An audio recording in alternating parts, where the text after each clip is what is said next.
What's going on, everybody? My name is Jokertone, and I know you guys are just being bombarded with friggin' videos tonight. Like, this is like the third or so video I've made tonight.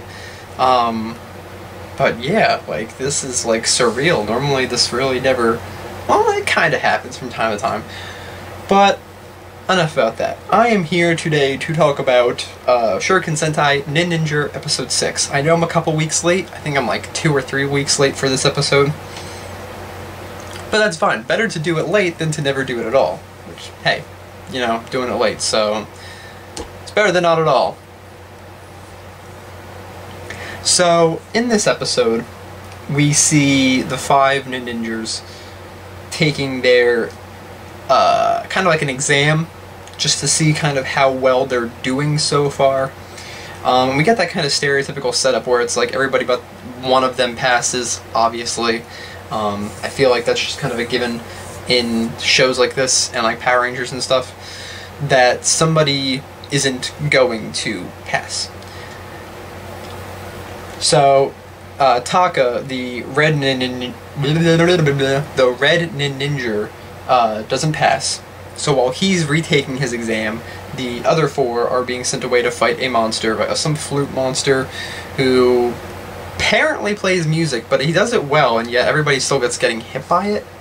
So I don't know, like, because at one point the white Ninninger gets taken prisoner, and he's playing music, and it's pretty nice kind of jazz music, and she makes it seem like it's the worst freaking thing in the world. Like, she's like holding her ears and stuff, like, eh.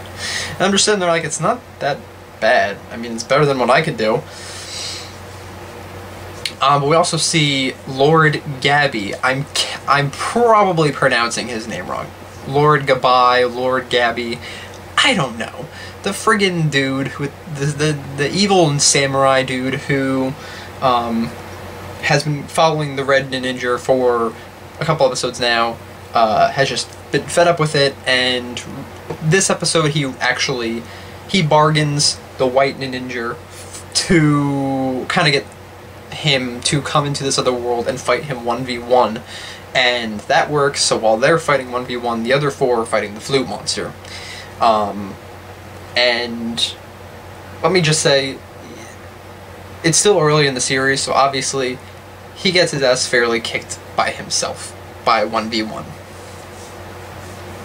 We also find out that their grandpa, back when he fought the God, I can't remember the villains' names. I think they're called like Gengetsu or something Gen something.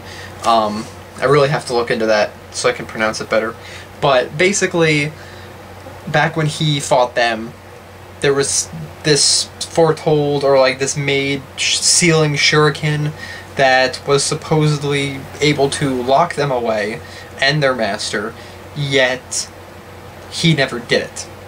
And the grandpa tells that white fox lady, I can't remember her name, I know I'm really dropping the ball on that. The white fox lady, there's only one of them, so you can't really mistake them with something else. But, she basically says, like, oh, you know, you haven't. He's like, what are you talking about? And she's like, oh, the sealing shuriken or whatever. And then he's like, but I just chose not to. So there's a kind of a reason why he didn't seal them away, which I was kind of curious by. Like, he just chose not to. But this was interesting because I thought of this back to both Samurai Sentai Shinkenger and Power Ranger Samurai with the sealing symbol power. And I feel like that's where they're kind of getting it from, because they couldn't really think of anything else to use for that. So they're like, hey, let's just throw another fucking sealing thing in there. But other than that, it was pretty. It was definitely better than the past couple episodes we've gotten. I feel like this actually kind of developed the story a little bit, whereas other episodes kind of just developed the characters and gave the initial one-off kind of Zord. Not one-off Zord, because we do see them come back. But essentially just kind of like filler episodes, where this one kind of actually seemed like it had some substance to it.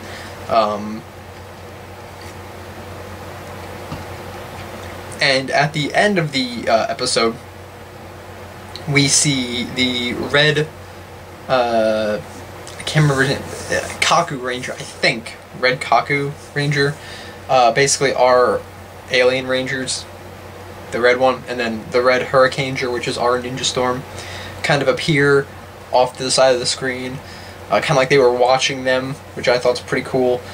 Just kind of leads into the next episode, because I know that the next episode they have a crossover, like they do a team up.